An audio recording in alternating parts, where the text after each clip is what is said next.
Bonjour et bienvenue dans le port de New York, qui fête Saint-Patrick un peu en avance, au moment où je tourne cette vidéo bien sûr.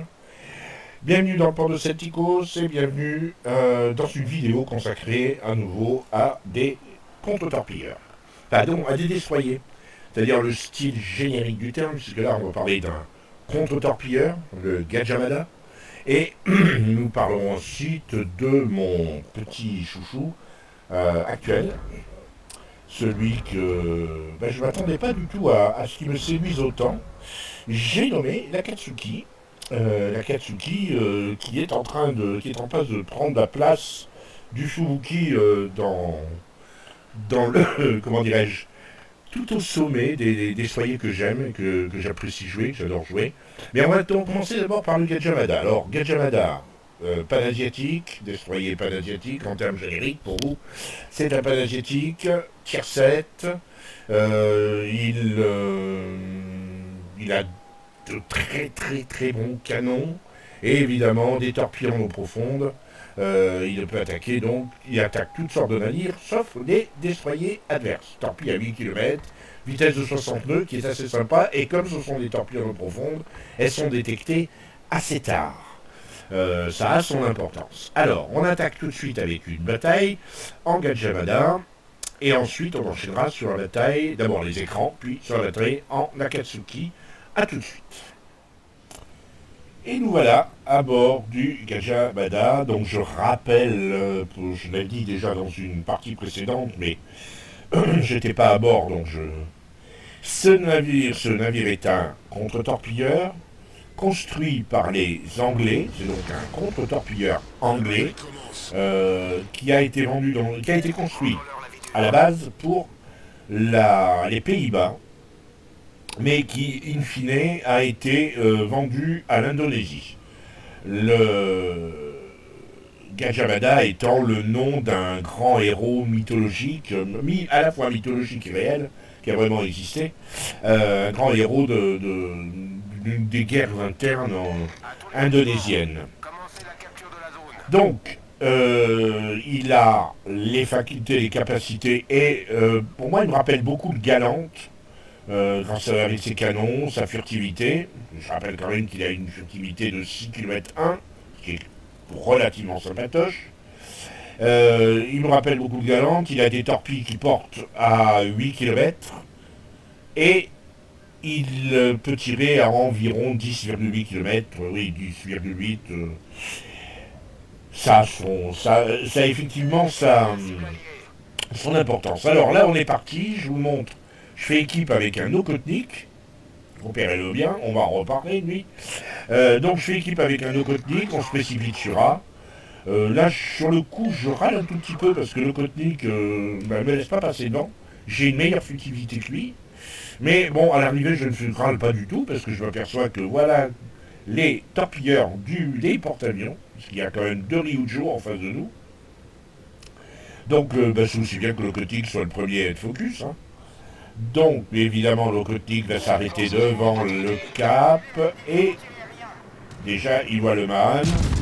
Alors bon, moi, je fais pareil que lui, je vais commencer à tirer sur le Mahan, histoire de le repousser, de le faire partir de là. Voilà, l'Okhotnik, comme prévu, s'installe dans le cap, et met une smoke. Voilà, au départ, je commence à me dire, je vais traverser, puis je ralentis, brusquement, il rentre un peu dedans pour l'Okhotnik, mais je ralentis en me disant, et si j'en profitais? J'ai pas lancé la mienne, de smoke encore, je suis repéré avion, c'est très dangereux, mais vous voyez, j'ai bien fait de ne pas rester dans la smoke cette fois, parce que, écoutez, boum, l'Okhotnik en a pris une. Voilà, j'ai continué, pour une fois, bouger dans une smoke m'aura servi à quelque chose. Je suis toujours repéré, avion, maintenant repéré, bateau, et là, évidemment, je m'arrête et je mets ma smoke. Et théoriquement, l'Okhotnik n'en profite pas, évidemment, là, mais bon. Côté continue, lui, son propos, c'est d'aller chercher le Mahan. Vous remarquez que la capture de la zone nous est contestée. C'est probablement le Mahan qui est revenu à l'entrée du Cap. Donc, l'Okhotnik va torpiller. Et le Mahan, évidemment, voilà, quoi, il lance tout ce qu'il a en torpille. 4-7-2-3 quand même. Mais 4-7-2-3 à 4 km pour l'Okhotnik. Et moi, j'ai reculé un tout petit peu. Je réavance. On va me redonner la main parce que, voilà. Je redonne la main à mon commandant. Et là, pourquoi pas faire quelques dégâts sur le Scharnhorst. Là, le Mahan est parti. Et non, il a été coulé. Le Mahan a été coulé par l'Okhotnik à la torpille. Comme quoi, il faut bouger dans une smoke. Pas forcément en sortir, mais il faut bouger. Il ne faut pas rester immobile. Bon, là, la capture de la base est quasiment assurée. Le Scharnhorst a reculé. Les cuirassés ennemis font demi-tour, ou du moins partent au large. Le Königsberg, je ne veux pas tirer sur le Königsberg, ça n'a pas de sens. Je préfère rester furtif, laisser croire à mes ennemis que je suis encore dans une smoke qui va durer quelques secondes, et je me précipite avec l'idée d'aller chercher B. À tous les bâtiments, cible stratégique repérée à cette position. Pour l'instant, c'est que du déplacement, c'est de la stratégie pure. On est en quelque sorte en train de placer nos pièces d'échec. On a chaque camp a perdu un navire. Nous avons perdu à Königsberg, ils ont perdu un Mahan. À l'arrivée, on est un peu gagnant. Le Mahan, c'était le tier 7, destroyer tier 7. Ils ont perdu lourd, alors que nous, on a gardé nos trois destroyers. Donc c'est parfait. Donc le Okhotnik me suit, ou plus exactement me précède. C'est amusant parce que dès que j'ai décidé de faire un geste, il faisait le même. Au même moment, il ne cherchait pas à m'imiter, c'est pas ce que je veux dire. Mais on avait les mêmes idées, on avait la même perception stratégique de la partie. Là, je surveille de Normandie, je me demande est-ce que ça vaut le coup de torpiller à la limite. C'est jamais judicieux de lancer des torpilles à la limite, parce que les navires font rarement des tout droits. Et je regarde sur qui je peux tirer. Et là, je m'aperçois que le Scharnhorst, visiblement, quitte le champ de bataille. Donc je lance mes torpilles sur le Scharnhorst. 1-7, puis 2, avec un petit moment de décalage.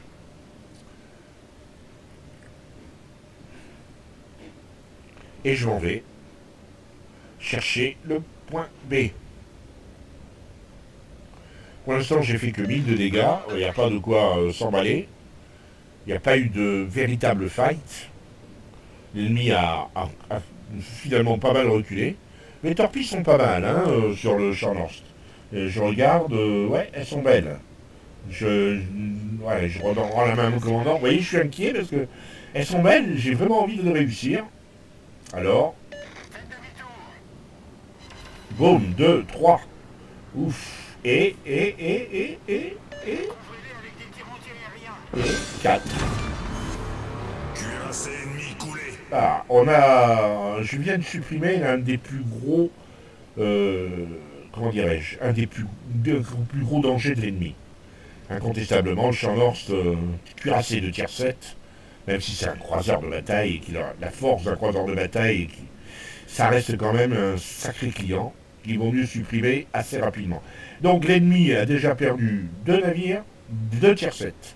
Il en lui en reste plus qu'un. Nous, on a gardé, et la seule qu'on a perdue, c'est un tier 5. On ne peut pas franchement dire qu'on soit handicapé sur ce coup-là.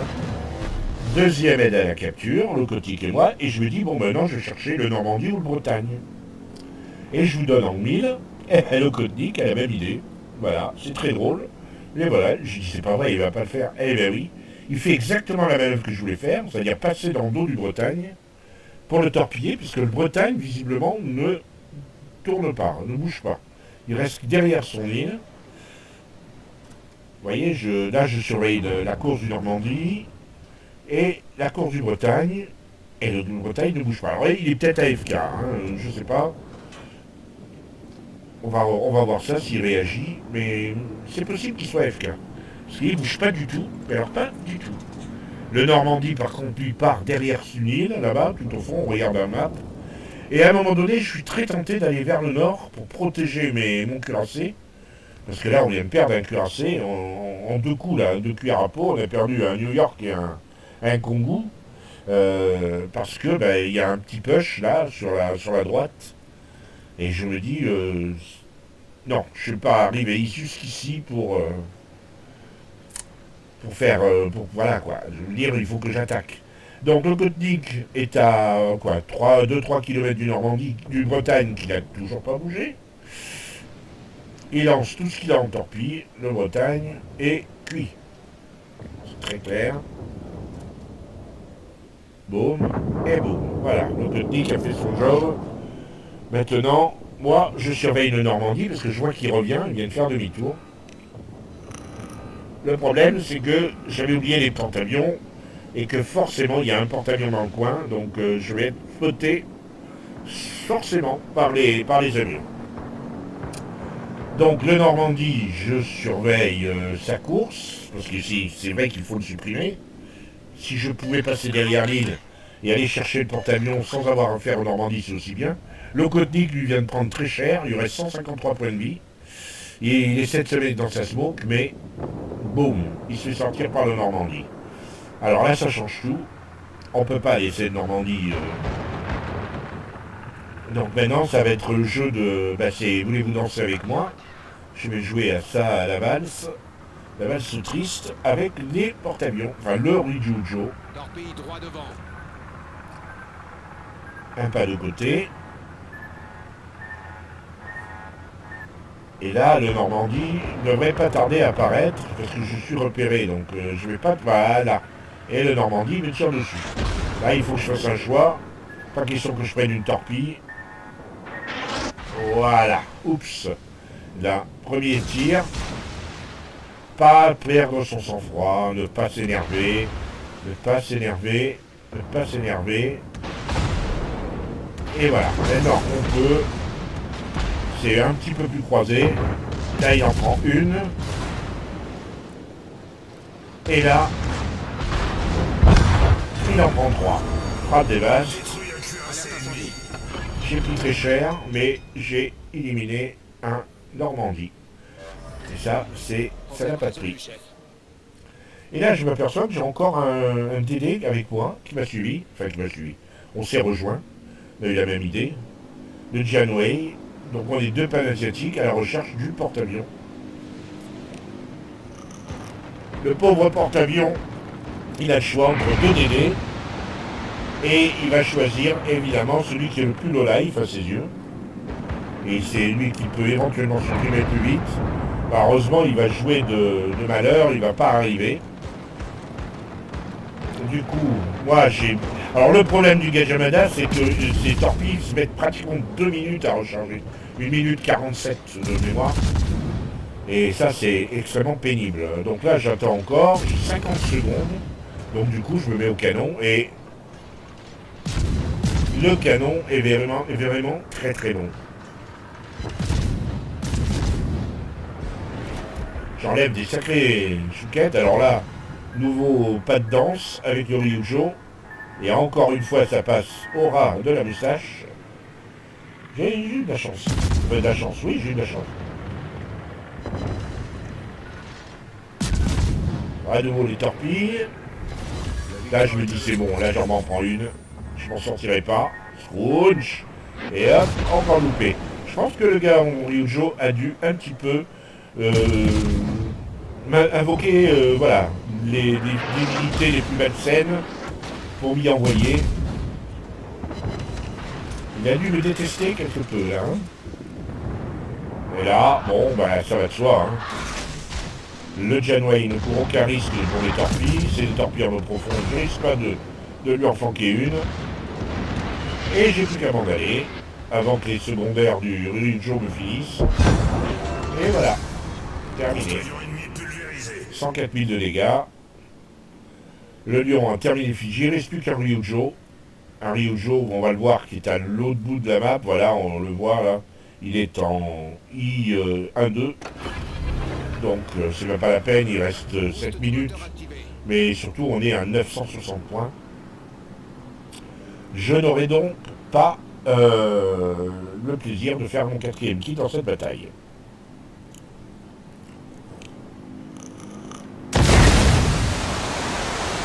Raté le Ryujo. C'est bête, hein.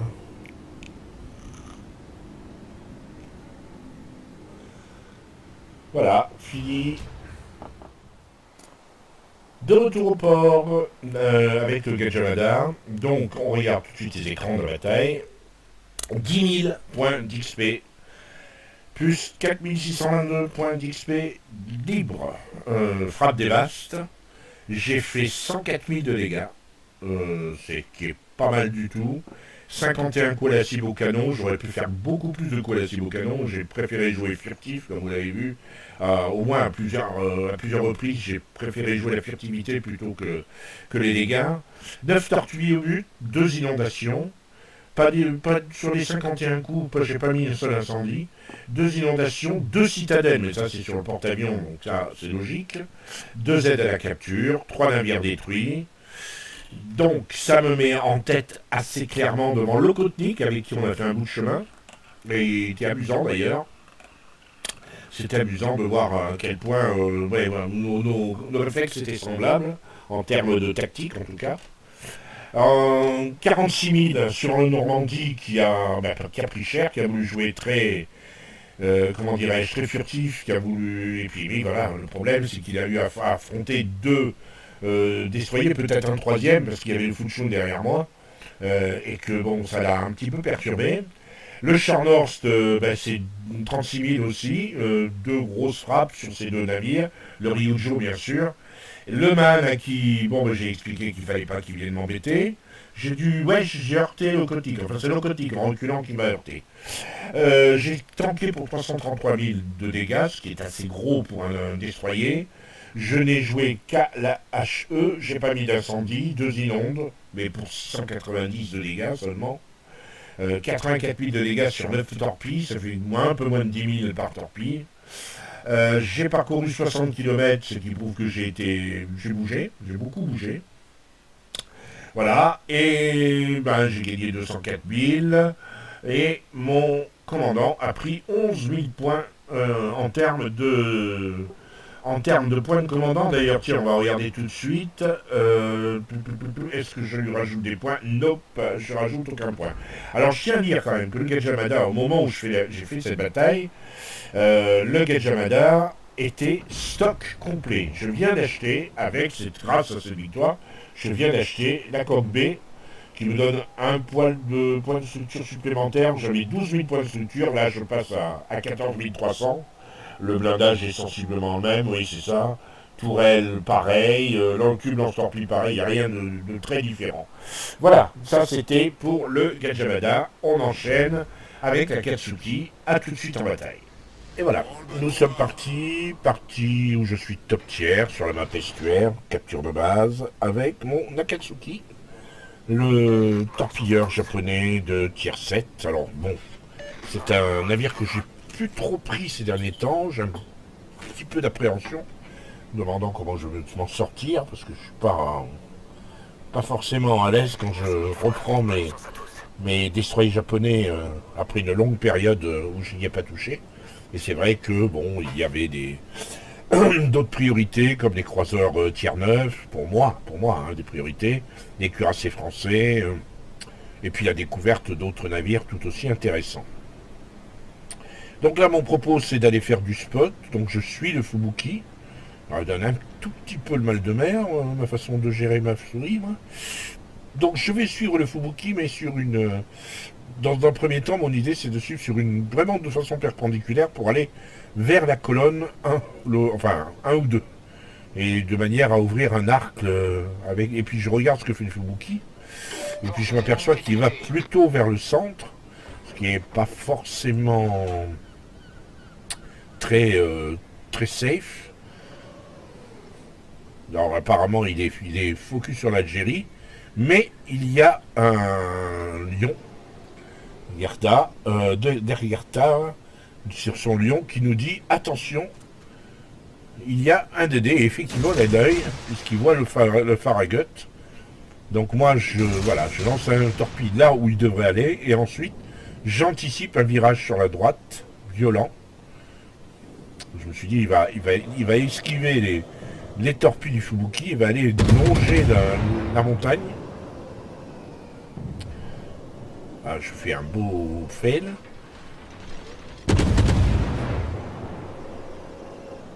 Effectivement, il longe la montagne, il tourne, et là je relance mes torpilles. Et effectivement aussi, boum, voilà. Il se prend une torpille en plein dans les fesses, on va dire. Donc voilà, une seule torpille a suffi. Tout mon set, 3 sets de torpilles ont été envoyés. Donc je fais demi-tour et je me dis, mais il me semblait avoir vu un nuage de fumée. Et effectivement, on regarde là-haut, en face du Fubuki, il y a un nuage de fumée. Et ça, c'est pas le Farragut. Donc il y a un destroyer qui est en colonne 1, là où je voulais aller initialement. Donc je me dis, il va falloir que j'aille chercher. Il faut que je me rapproche du nuage de fumée. Est-ce que je peux, parce que je me doute qu'il n'est pas resté dans son nuage de fumée, mais est-ce que je peux envisager de torpiller ce nuage de fumée?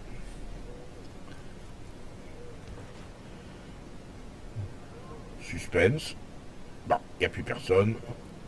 Logique. Donc. Et voilà. Et soudain, je l'aperçois. Alors ça change tout. Je regarde, ça peut être un Mas, un Fuchun ou un Mutsuki. Donc j'explique à toute la flotte qu'attention, il y a effectivement un DD, un Ray.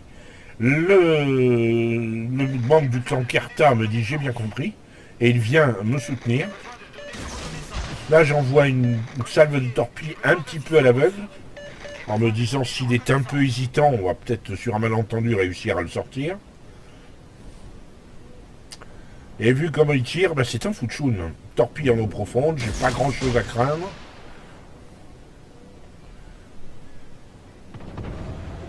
Le souci, c'est qu'il va... il aurait dû se prendre une torpille, mais voilà, il se prend un gros blâme qui lui casse le moteur. En tout cas, qui lui réduit, ça va l'obliger à devenir plus prudent. Et mon deuxième set de torpilles va se retrouver un tout petit peu optimiste.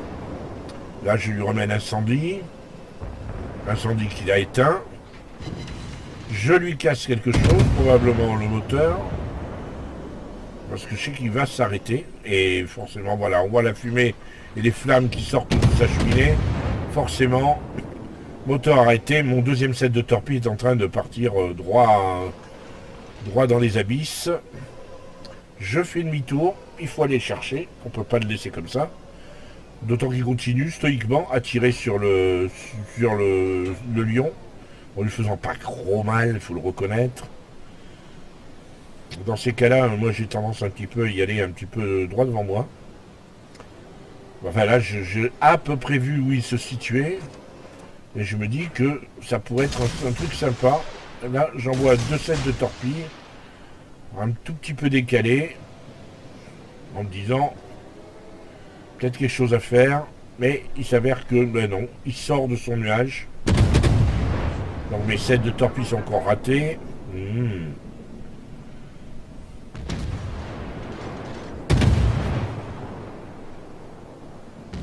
Alors là, c'est un peu n'importe quoi.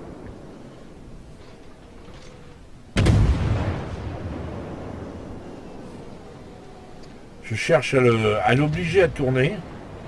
Ah, il s'est pris une jolie chouquette. Et là, bon, ben voilà quoi. Je le sors avec 2 obus. Et le lion avait fait l'essentiel du boulot. Là, on va me redire à nouveau bien joué, comme la première fois. C'est mon deuxième kill, mon deuxième DD. On est tranquille sur cette L. Ah, plus de... ça peut embêter. Moins à ce niveau-là, pour les destroyer. Donc maintenant, je remonte et l'idée, si on regarde la minimap, c'est d'aller en case D4, contourner toute la flotte et attaquer par l'ouest complètement. Une idée qui va évoluer au fur et à mesure, parce que là il y a un long passage où il ne va rien se passer évidemment. Je me suis retrouvé un petit peu déporté sur la carte. Bah, il m'est même pas venu à l'esprit de mettre le boost. Ouais, bon. Pourquoi pas. Le Fubuki lui fait bonne garde. Il agace un petit peu l'adversaire qui a la torpille, mais pour l'instant, il s'est encore rien passé. Le Fidji, j'ai fait 2 kills. On a fait 3 kills dans notre équipe, j'en ai fait 2. Et le 3e kill qui a été fait dans mon équipe, le type est mort. Pour l'instant, c'est pas très engageant. J'aurais préféré qu'on ait un kill avec un type vivant. Voilà, là, donc là, j'ai le Nuremberg en vue. Est-ce que je me rapproche? Parce que j'ai l'impression qu'il fait quand même, il est quand même assez à petite vitesse. En tout cas, les ennemis se sont visiblement focalisés sur tout le flanc est, où il y a une très légère poussée, mais ils craignent la poussée du flanc est. Et effectivement, nous ne sommes pas très nombreux sur l'ouest et sur le sud-ouest. Comme vous voyez, donc je vous l'ai dit, j'ai changé ma stratégie. Je suis revenu au centre en essayant bah voilà quoi, de me rapprocher. Le Nuremberg s'éloigne, je ne lui ferai pas grand mal, mais j'ai espoir qu'il y ait encore un navire qui soit dans le nuage de fumée. Malheureusement, ce ne sera pas le cas. Et ce loin, je vois le Bayern. Alors le Bayern, si vous regardez la minimap, est tout simplement en train de passer par le centre. Donc je vais me mettre derrière le Fubuki. Comme à la bonne époque et grande époque des divisions de destroyers. Les 2 Fubuki et Akatsuki ensemble. Là, je lance Ara. Et un seul 7 suffit. Hein. Pour je suis repéré radar. Enfin, c'est pas radar, c'est sonar. Par le mince.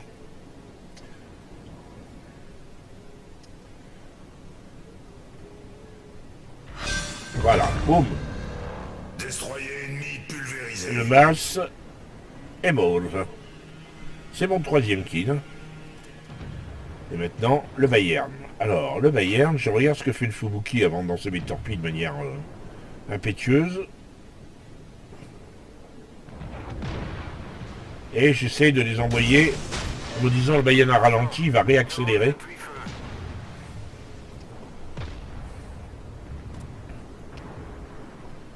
Vous voyez, le Fubuki n'a pas eu le temps de reload ses torpilles. Hein, donc, moi, j'ai bien fait de lancer qu'un seul set. Là, je vais prendre un petit peu cher. Logique.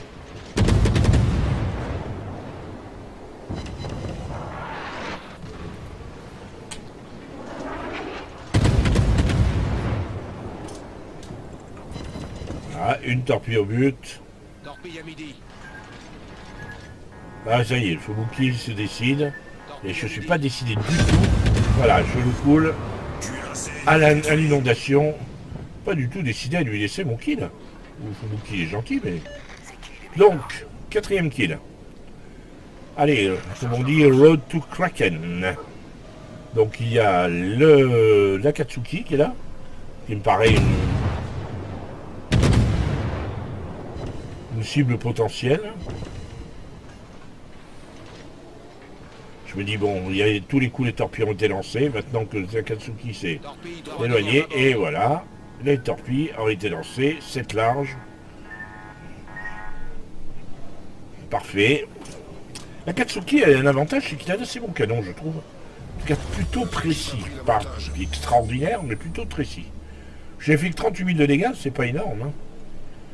Mais bon, j'ai fait mes dégâts. 3 torpilles au but, 3 inondations. Voilà. Plus ses coups au canon. Alors là, l'Akatsuki, voilà, vous voyez, c'est bien mon petit. Donc je me dis, allez, ça marche avec les autres.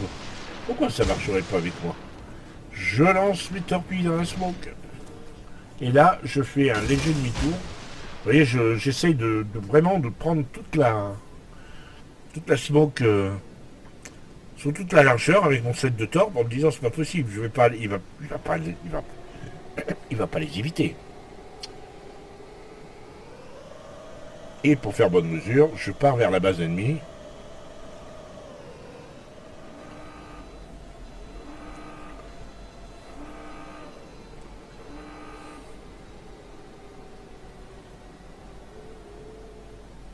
Et j'attends. J'attends pas longtemps, hein, rassurez-vous. Je vais hélas avoir la conviction que, bah non, mes torpilles ont encore été ratées. Enfin encore. Et ça n'a pas été mal réussi, mais là, clairement, il a évité mes torpilles de... Ben, il n'a pas dû les éviter de beaucoup. Hein. Donc je me dis, allez hop, on va les intercepter. Puis s'il vient contester notre capture de base. Allez, 4 secondes avant le prochain set.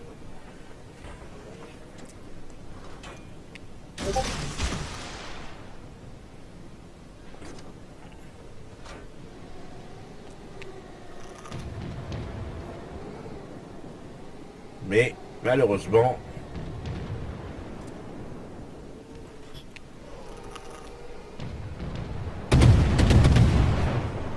un petit coup ne suffit pas pour le sortir. Et voilà, le Kraken n'est pas pour maintenant. Reste le Lion. C'est vrai qu'il reste plus beaucoup de... Il ne reste plus beaucoup de candidats. Un Lion, un Queen Elizabeth et un Colorado. Là, Atlanta se prend deux torpilles, deux. Et il reste encore vivant, c'est étonnant.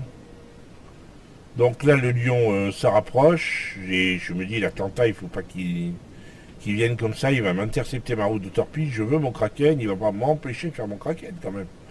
Là, je suis un peu inquiet, un peu dépité, parce que je me dis, l'Atlanta, je sais pas ce qu'il fait. J'espère simplement qu'il va... Alors, j'accélère. J'ai mis le boost, et là, je suis rassuré, il tourne à gauche. Donc là, boum, je lance mes torpilles, et je vais vite m'arrêter et mettre un smoke, parce que... Ben, le Lion, c'est pas dit du tout qu'ils prennent... Ils sont rapides, les Lions. Et il devait avancer à petite vitesse, ou à moyenne vitesse, parce qu'il va accélérer considérablement. Bon, là, il y a un joli tir.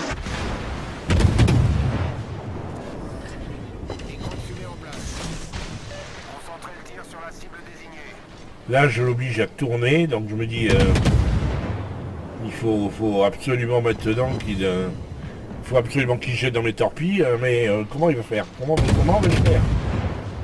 Alors bon, moi je tire au canon, je suis un peu dépité. Je vois mon Kraken s'enfuir.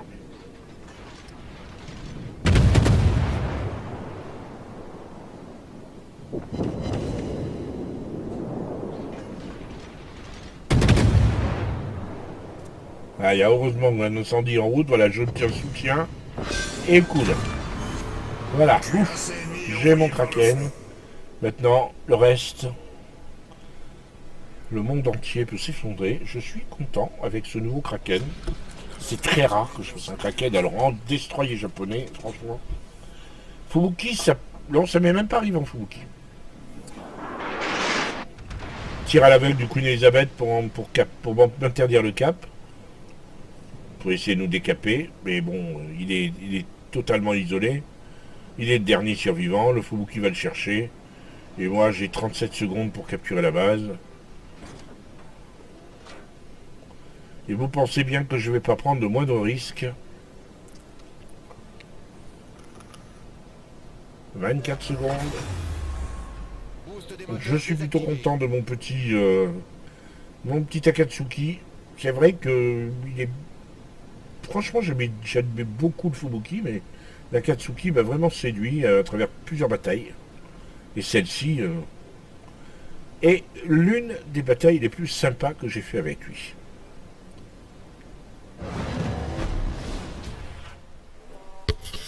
Alors, on passe aux écrans de bataille. Après cette bataille un petit peu bizarroïde. Bon, c'est quand même un Kraken, donc je suis assez flatté, assez content. Alors, les écrans de bataille, naturellement, une victoire, 6511 points. Donc, soutien, Kraken, premier sang, frappe dévaste. Voilà. Bon, c'est déjà pas mal. 52 coups au but au canon, malgré tout. 3 torpilles au but, 3 inondations, 3 incendies, 5 navires coulés. Bien sûr, premier, avec 1715 points. Ce qui est flatteur, c'est que je suis quand même assez nettement en tête. En termes de dégâts, donc on a vu que l'ensemble des dégâts de 13 000 points, 10 000 points d'incendie, 3 000 points d'inondation. J'ai tanké pour 330 400. Marqué 84 points des 180 disponibles sur les points de capture.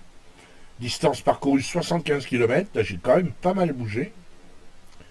Donc voilà, seulement 3000 points grâce à ma détection, 3000 points de...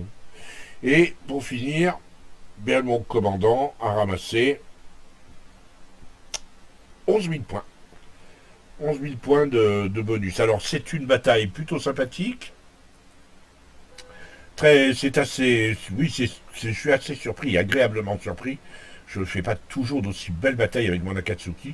Même si l'Akatsuki, ben, c'est un peu le grand frère du Fubuki. Et je le trouve, plus je joue avec lui, plus je l'aime, plus je le trouve sympa. Et très agréable à jouer. Voilà, bon, on va s'arrêter là pour cette vidéo. J'espère que ça vous aura plu. J'ai essayé de vous montrer 2 parties un petit peu faux-folles. Qui ne sont pas très usuelles chez moi. Je joue beaucoup plus stratégique habituellement, un petit peu plus calme. Mais ces deux-là, je pense qu'elles peuvent éventuellement vous éclairer sur le rôle de l'un et de l'autre. On peut jouer le Gajamada comme un torpilleur, je l'ai prouvé. On peut aussi jouer la Katsuki comme un canonnier de temps en temps. Maintenant, bon, à vous de vous inspirer de ces gameplays et de créer le vôtre. Qui sait, moi je suis sûr que à la base j'étais un joueur de croiseur essentiellement. Je prends du plaisir et là je m'adresse à ceux qui ne jouent que cuirassés ou que croiseurs. On prend du plaisir à force de jouer à d'autres types de navires. On prend du plaisir et voilà, quand on a des bons résultats, des très grosses satisfactions. J'espère que ça vous aura plu et je vous dis à très bientôt si vous le voulez bien.